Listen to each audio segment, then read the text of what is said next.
Buongiorno, questa mattina parliamo di insediamenti produttivi. La posizione politica di questa amministrazione è chiara.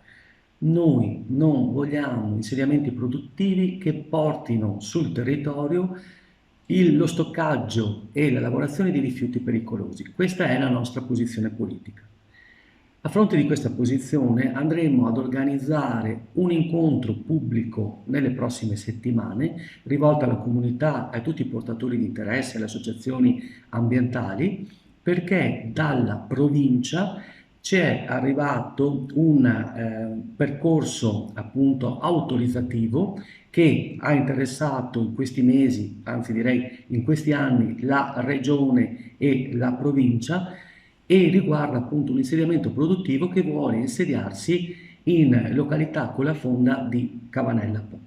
Questo incontro pubblico è un incontro pubblico necessario proprio perché l'amministrazione e i portatori di interesse possano esprimere il proprio parere politico.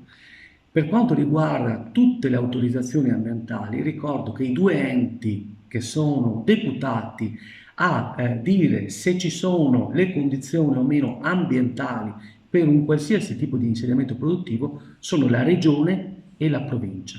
E per quanto riguarda i rischi di incidenti rilevanti, quindi parliamo di procedura Apex o procedura Seveso, che sono presenti ad esempio proprio nel nostro territorio in una ditta sempre di Cavanella Po, sono i vigili del fuoco che vanno appunto a dare la normativa, ad applicare la normativa che riguarda il carico degli incendi per quanto riguarda la direttiva Apex.